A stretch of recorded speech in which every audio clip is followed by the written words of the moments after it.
Para el día de hoy, esto más que un cuento es una meditación guiada. El título son obstáculos y quiero que lo disfrutéis, que cerréis los ojos y que podáis ir pasando por cada uno de las fases y de los senderos que os voy a ir guiando.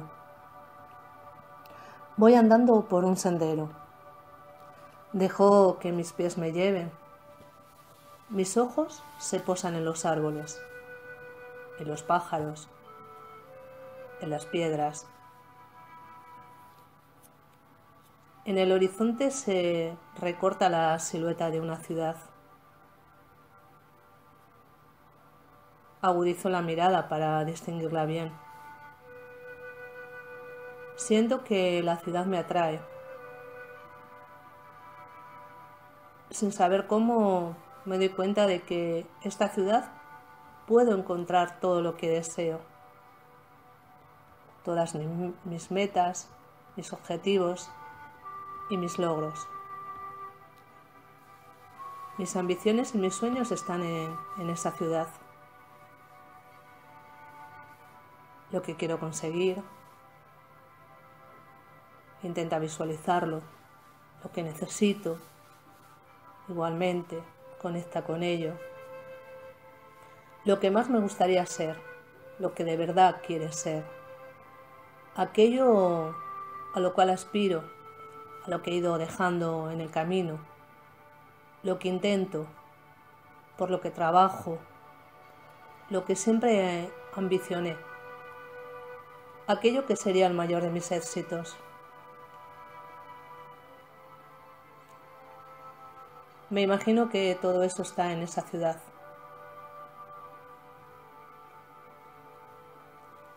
Sin dudar empiezo a caminar hacia ella. A poco de andar el sendero se hace cuesta arriba. Me canso un poco, pero no importa. Sigo. Diviso una sombra negra más adelante, en el camino. Al acercarme veo una enorme zanja que impide mi paso. Temo, dudo, me paro.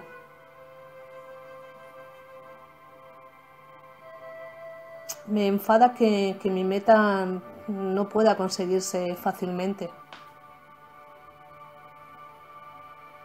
De todas las maneras, como soy una persona valiente, luchadora, decido saltar la zanja. Para ello voy hacia atrás, retrocedo, tomo impulso y salto. Miro hacia atrás y he conseguido pasarla. Atrás ha quedado la zanja y sigo caminando. Sigo mi camino y unos metros más adelante aparece otra zanja. Esta vez no me lo pienso tanto. Vuelvo a ir hacia atrás, a tomar carrerilla y también la salto. De nuevo he pasado la zanja. De nuevo miro hacia atrás y veo que la zanja ya no está. Corro hacia la ciudad. El camino parece despejado.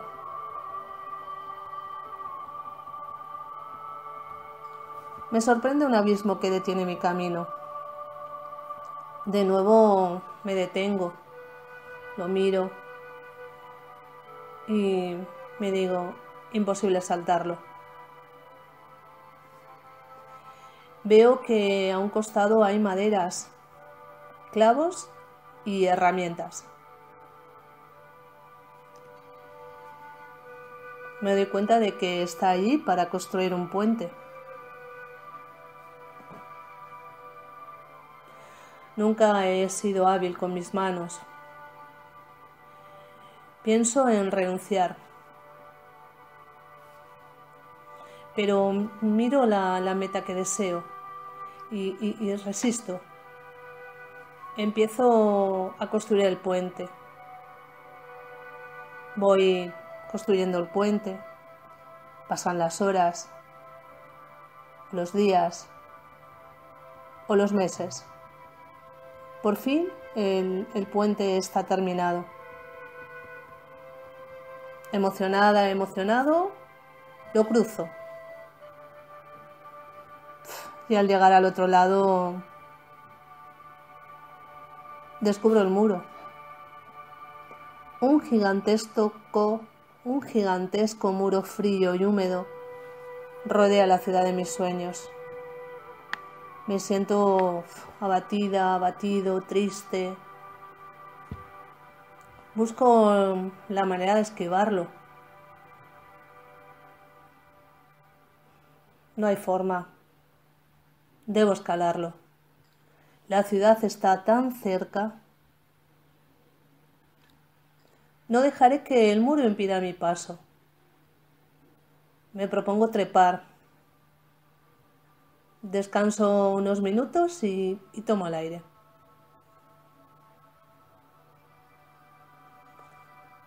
De pronto veo a un costado del camino a un niño que me mira como si me conociera. Me sonríe con complicidad. Me recuerda a mí misma, a mí mismo cuando era niño o era niña. Quizás por eso me animo a expresar en voz alta mi queja. ¿Por qué tantos obstáculos entre mi objetivo y yo? El niño se encoge de hombros y me contesta. ¿Por qué me lo preguntas a mí? Los obstáculos no estaban antes de que tú llegaras. Los obstáculos los trajiste tú.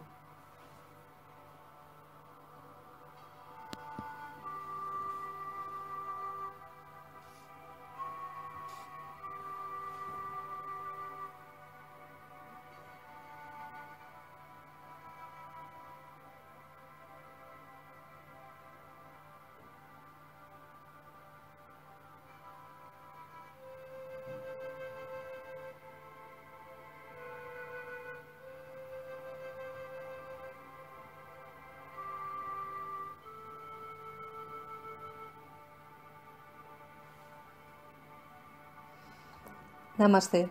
Todo está a tu alcance. Solamente tienes que alargar la mano y cogerlo.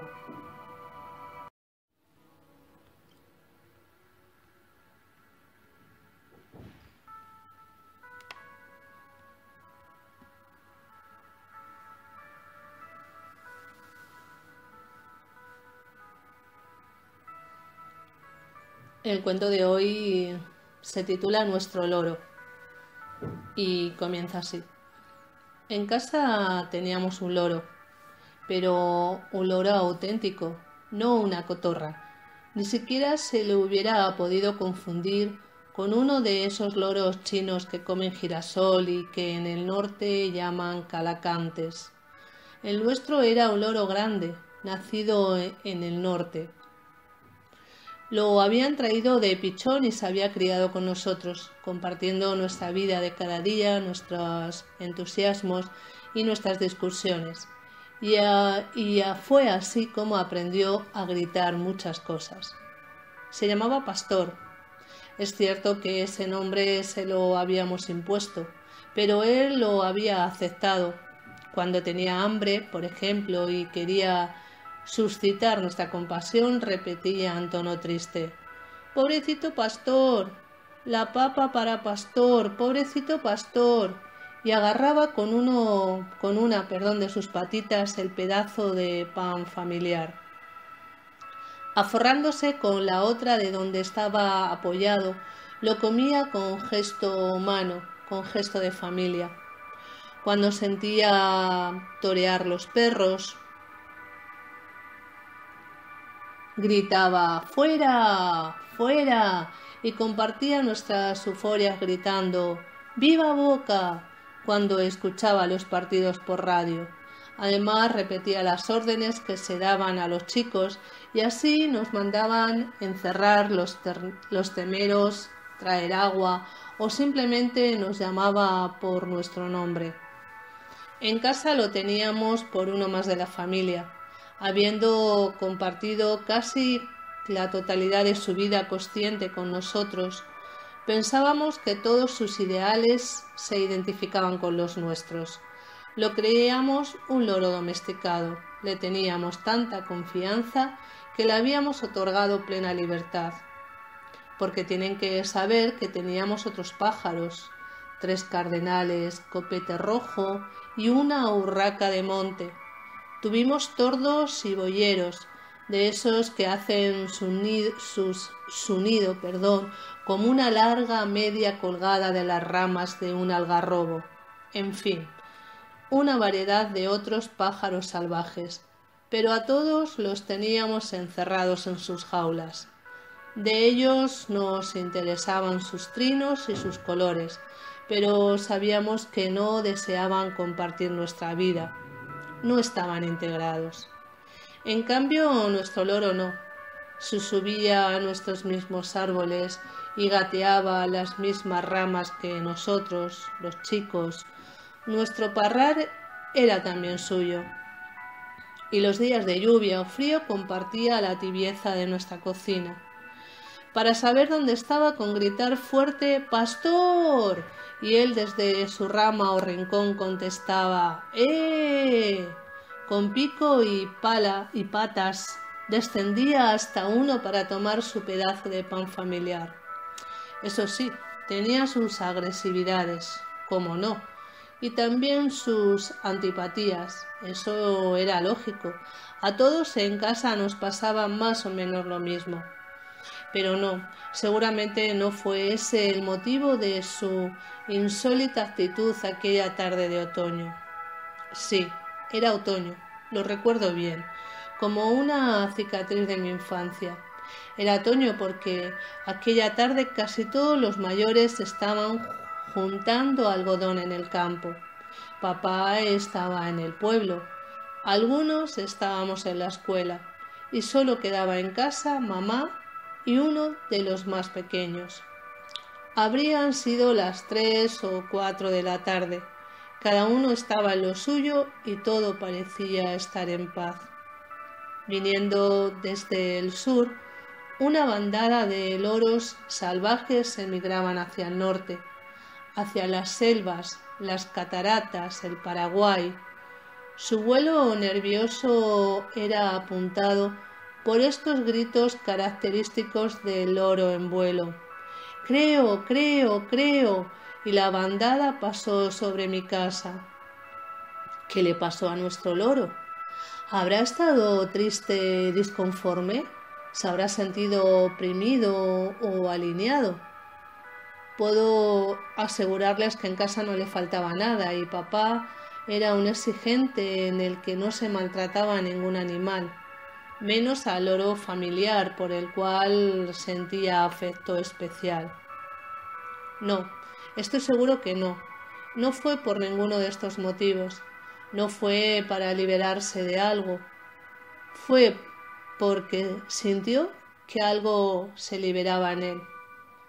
Sacudido por ese grito ancestral de su raza en vuelo, también en él surgió la necesidad imperiosa de afirmar su fe en aquellas realidades primordiales que constituyen la esencia de todos los loros, y agitando sus alas torpes, no adiestradas para el vuelo, lanzó también él ese grito que le dormía dentro.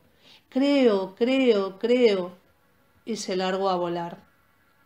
Fue solo un gesto, una manera de concretizar su profunda fe en las selvas, en las cataratas, en yerbales y naranjales que él nunca viera y que nunca serían plenamente suyos.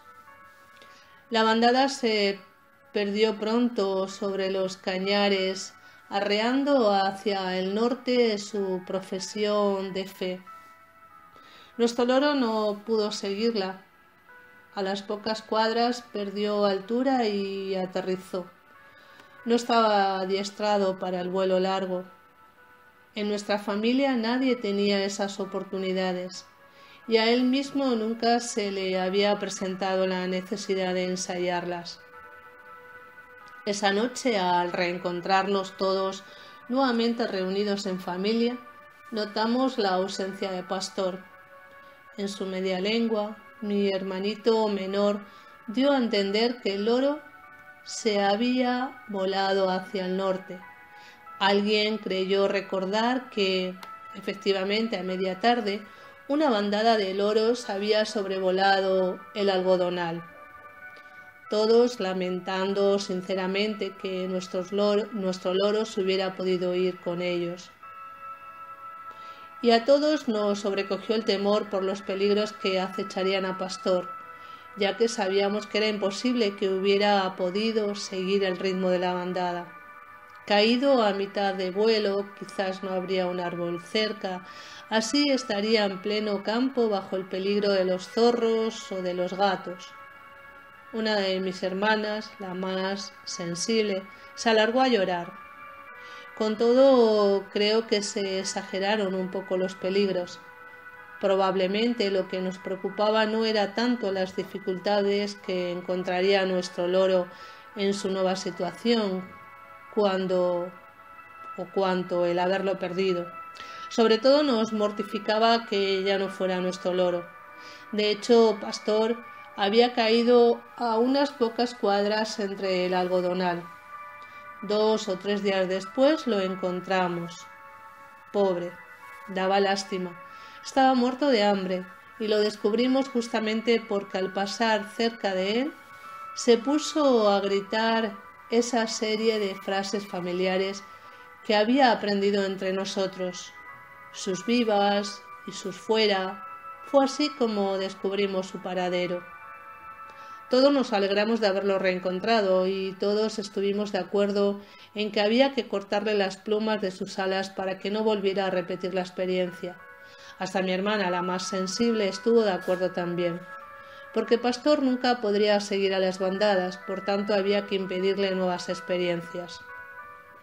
Hoy, al pensar en aquella decisión de mi familia, me pregunto, ¿fue un auténtico y sincero cariño por Pastor lo que nos llevó a cortarle las alas para evitar problemas? Tal vez hubiera sido mejor darle mayores oportunidades de vuelos controlados para que realmente estuviera capacitado. No sé, por ejemplo, se le podría haber llevado lejos, dejándolo luego un poco solo para obligarlo a volar por su cuenta hacia nosotros. Así, a la vez que ensayaba el vuelo largo, aprendería a tomar nuestra casa como punto de referencia y lograría realizar el vuelo de retorno. Pero tengo que reconocer que fuimos egoístas. Preferimos la solución fácil. Pastor fue humillado y perdió las hermosas plumas de colores de la punta de sus alas. Pienso que también traumatizamos algo que no era para tanto. ¿Qué es lo que en el fondo había hecho Pastor? Seguramente su gesto no fue un signo de protesta contra nuestro estilo de vida familiar. No fue un querer irse porque estuviera en desacuerdo o como un decirnos que todos sus gestos anteriores habían sido un simple formulismo hecho sin convicción, como si nunca hubiera compartido auténticamente lo nuestro. Simplemente había sentido de repente ese grito que despertaba en Pastor una fidelidad que nunca había sentido antes entre nosotros. Era la profesión de fe de su raza en vuelo, y Pastor, sacudido por ese grito de su raza, había realizado un gesto sin pensar siquiera en las consecuencias, y menos que con ello pudiera ofender nuestra incapacidad de volar. Se había equivocado, de acuerdo, pero ¿a quién en casa no le había pasado alguna vez algo parecido? No se había equivocado al escuchar un grito nuevo. Habría podido consultar, se me dirá, pero ¿a quién? Cada uno estaba enteramente ocupado en lo suyo y ni siquiera hubiera podido comprender su intimidad intransferible del oro.